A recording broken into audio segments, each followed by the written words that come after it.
Thank you, though. 8:38. Let's go to the phones where we have the superintendent of the Guam Department of Education on the line, Jon Fernandez. Good morning, John.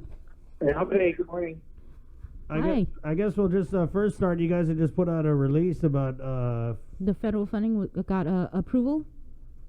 Oh, correct. So I think as people might recall, a couple of weeks ago we had an announcement that $54 million was set aside for Guam as part of the CARES Act to support education, and $41.5 million going directly to the Guam Department of Education, and the other 12 going to the governor's office to also support education based on her priorities. So with regard to our part, we had to basically turn around an application and get the approval of GDOE in order to draw down those funds and make those funds available for use here on island. So we spent about a week reaching out to school administrators, our parents, students, our representatives of the private nonprofit schools, so our private schools and our charter schools as well.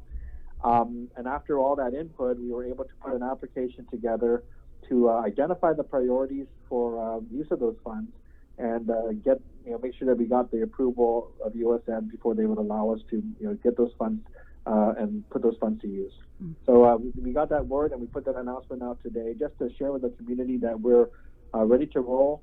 There'll be some responsibilities for both DOE and our private nonprofit schools to do some. There is going to be a short process for them to clarify how they plan to use the funds that have been approved for their particular schools. But once that's done, we expect a quick deployment of these funds for those purposes. Mm-hmm. So how is GDOE going to use the funds? And out of that $41 million, how much is GDOE using? Yeah, so quickly, it really is supposed to be, allotted by basically by enrollment. If you do the numbers, it's about $32 million for GDOE traditional public schools, and the remainder would be split between the private schools and the charter schools based on enrollment. But each of those numbers really represents a cap on the funds that can be used, just to ensure there's an equitable share between the different private public schools. If the schools need it and are able to use it, they definitely can use up to those amounts. But it'll really be depending on what they include as part of their request for those funds. So the three priorities, I think we've shared it before based on the ongoing discussion, but a large part of it is going to be going towards distance learning. So that includes, that definitely includes technology.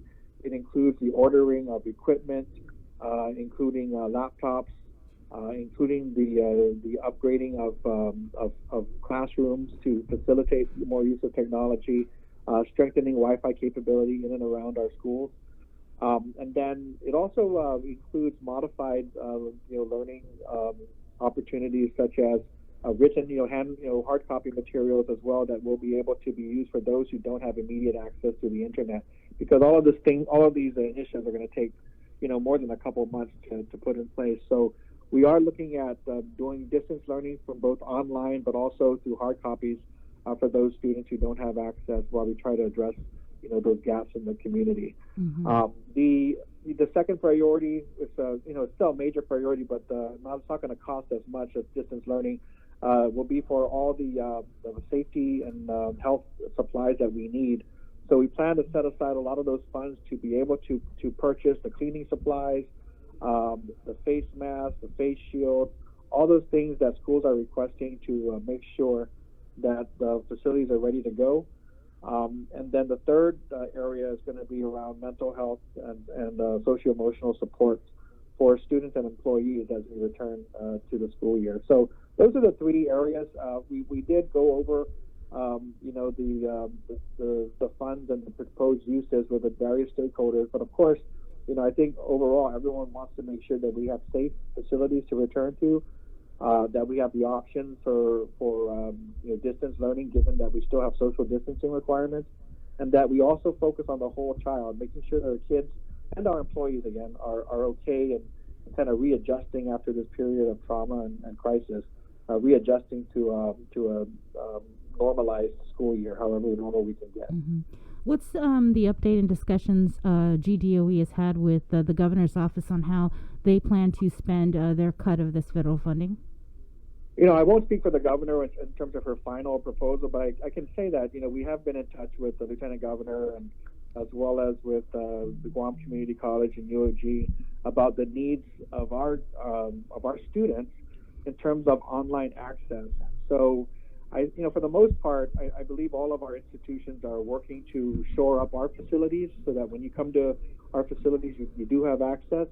But our concern, of course, is that in the community, there are obviously going to be gaps in terms of, households connected to the internet. So if we're requiring our students to do work at home and actually have access to a computer and the internet, we want to do what we can to plug those gaps out in the villages. So we've had those conversations, and we'll see where those go. But part of that difficulty is really understanding what that gap looks like, and number two, what the various strategies are to addressing that. So that's an ongoing discussion. But we don't want to thank the Lieutenant Governor for really facilitating those conversations as they decide how they want to deploy that $12 million.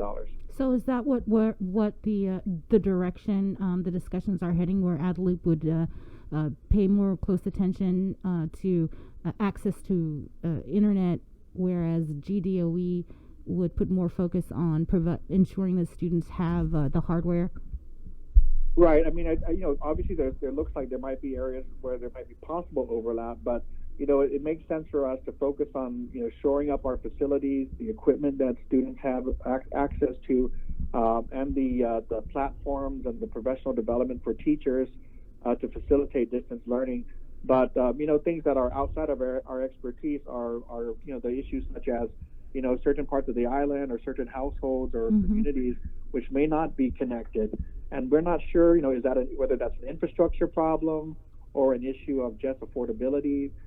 So it is going to take, a higher level look at those issues. And I think it is very appropriate for the governor's office to look at that as not just as an education solution, but probably, a contributor to productivity across the island, or as we start to adjust to this new normal where we might want to do more things online than physically if these social distancing requirements remain in place. Right. Yeah. Did you want to ask anything? Yeah, I don't know. I just I was doing a bunch of stuff over here, but where are we in terms of the new school year? Because parents are obviously. So it is our goal to try to address a number of these decisions that need to be made by the end of June. So we have on the calendar just a bunch of meetings and outreach that were scheduled to try to get the department as well as the board up to speed and in a position to make decisions about what happens when we're able to open. Okay, so I know yesterday we had this, this week we've been focusing on the central office, coming back and opening up all government agencies. We spent a lot of time walking through the facility, working with the divisions to make sure that the safety parameters were understood and clear, and that they were able to follow through with those requirements, including face masks, including the 6-foot distancing, looking at whether and how to implement temperature scans and temperature screening, how to control access in and through the building. So it was very good to do that physical walkthrough and look at the different divisions and how they were handling their customers and their visitors, because a lot of that discussion will translate to what we do in the school facilities. So we spend a lot of time doing that. We met with school administrators on how that would translate to their facilities. But of course, the big challenge for the school administrators is looking at how to service students under the social distancing requirement, which means that in most cases, you're not going to be able to have your full enrollment at school at one time. So there are proposals being developed around staggered or alternate schedules, and that is going to be developed and shared, the options shared with, I believe we have later today at 4 p.m., and we'll be streaming this live on Facebook. We have a meeting with our island-wide PTO leadership, And so at 4 p.m. we'll be talking and sharing the options and getting input from our parents. We also, and as we develop that, I know that tomorrow we're going to be meeting with our, I believe with Dr. Mike Cruz to kind of run over some of the safety issues that we're going through. And then on Friday, we're going to meet with our private nonprofit schools to share what we're doing and to see if there are ways that we can coordinate across all of our schools to make sure, we can help each other be ready for potential opening. Wow. So with that said, that's just a picture of what our week looks like.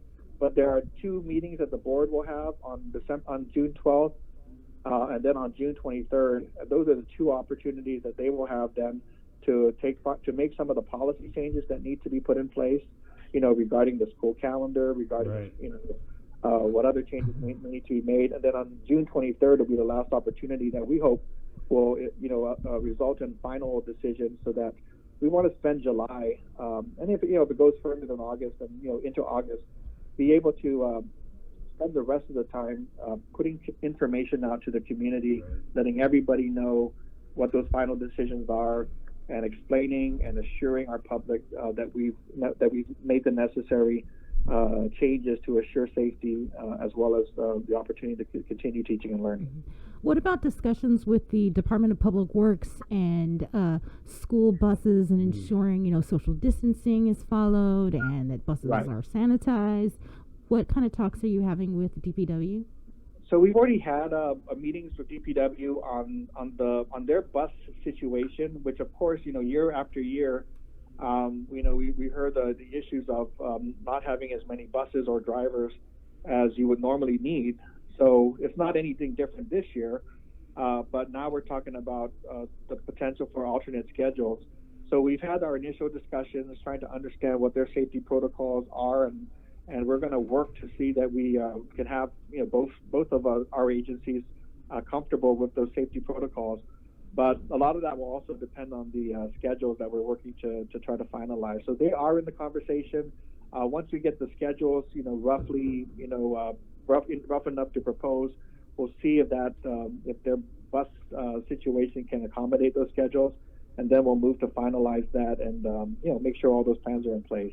So they are part of our discussions. Okay.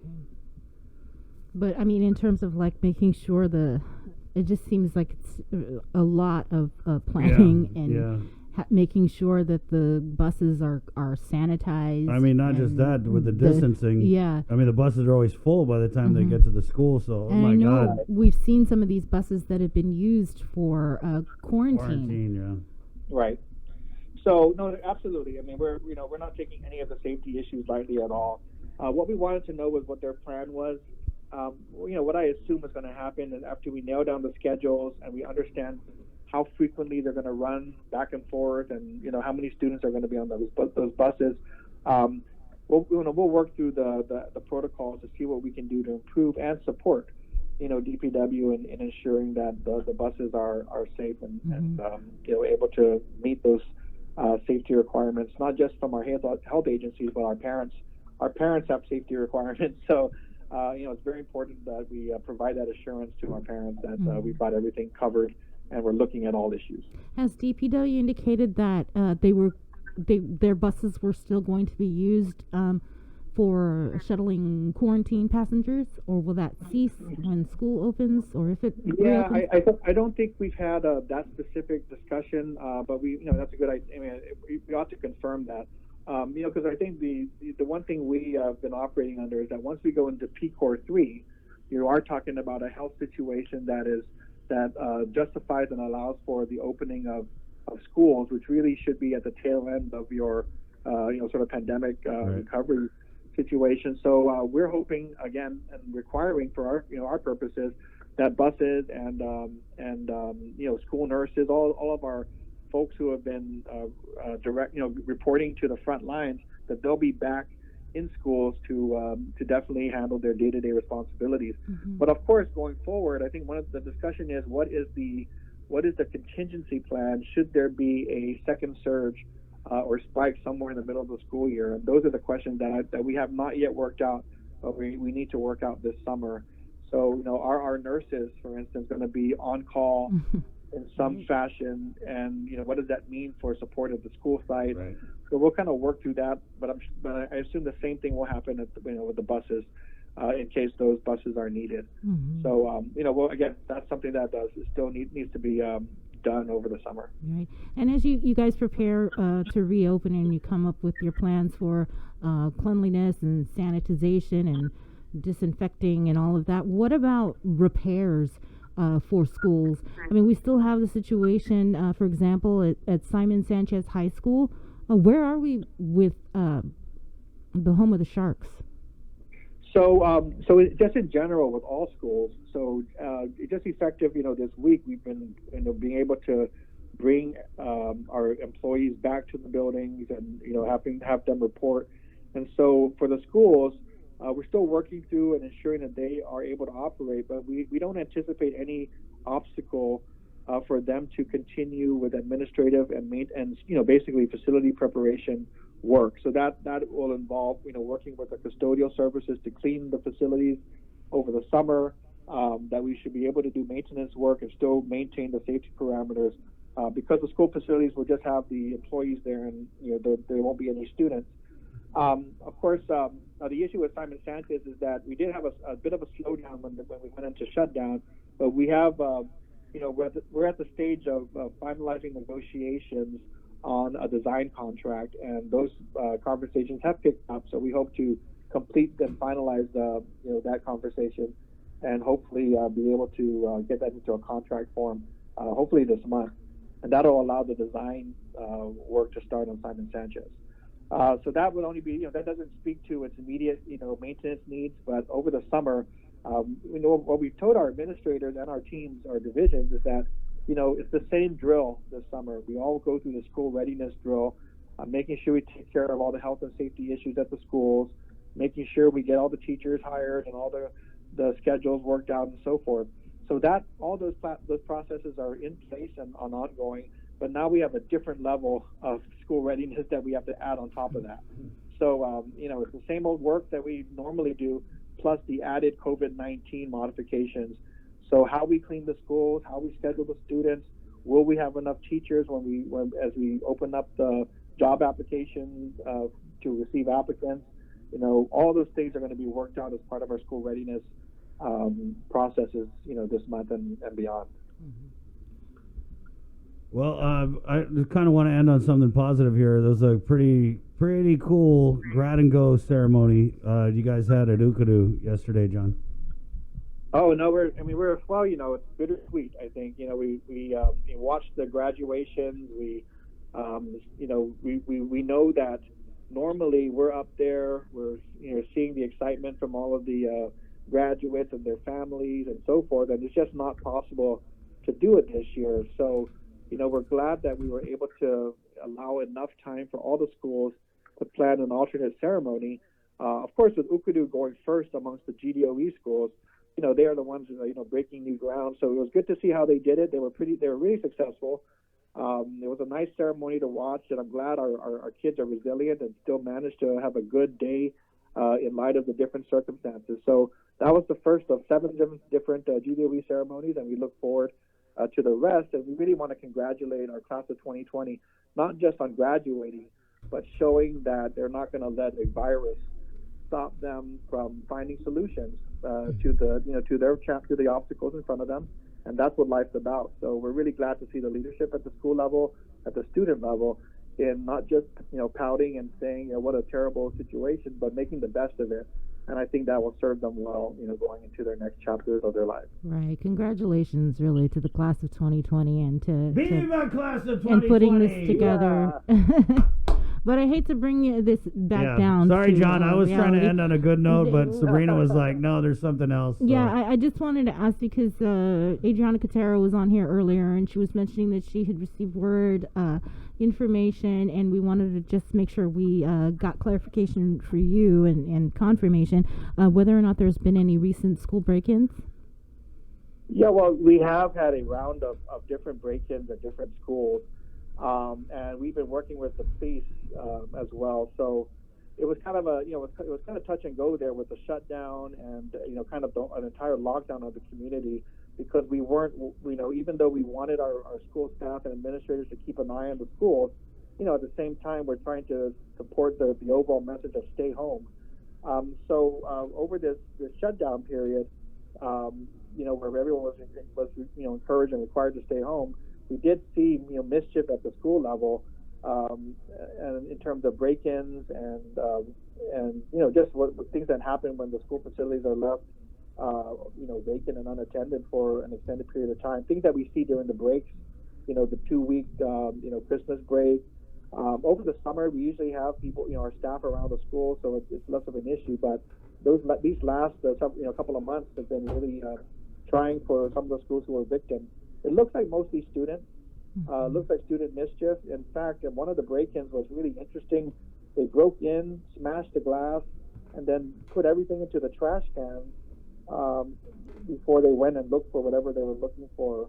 So it's kind of interesting to say, wow, these are not as bad of vandals as we would normally. Very expect. Considerate vandals. That's very thoughtful of you guys. Yeah, but on the other hand, we did have a situation at GW where, yes. That it turned into more of an arson situation. But I am happy to know, and and you've seen in the news as well, that GPD has been active, trying to swing by the schools more often, but also pursuing the leads that they're getting in terms of the people involved. Unfortunately, some of them are minors as well. So they, Chief Ignacio does keep me informed to let me know, what they have and what they found. And unfortunately, during times like this, it's really important that kids be supervised in terms of staying home. But if they're not, and the whole island is kind of shut down, then what you're seeing is, maybe a group of guys walking around up to no good, making the wrong decisions, and this happens. So I'm glad that we're a little bit more in an open position. I'm worried about safety, but I'm encouraged that we at least are able to get our staff out at the schools to keep a closer eye on what's going on around our facilities. So any break-ins in the past 2 weeks? Definitely. I know that Antolon Middle School had a couple break-ins over a couple of days. So all of our teams are, all of our administrative teams are on alert. But I think now that we're kind of back to opening and we can have more staff at the schools, we hope to see that go down. Mm-hmm. Did they steal anything, or they just went in there and wreaked havoc? In that particular situation, it looked like they were looking for something in particular. So yes, there was some, you could tell they had ruffled through things, looking for things, but that's where the glass was cracked and set aside. And I think it looked, in that particular case, looked like they were looking for something in particular, maybe some contraband that had been confiscated and they wanted to be returned.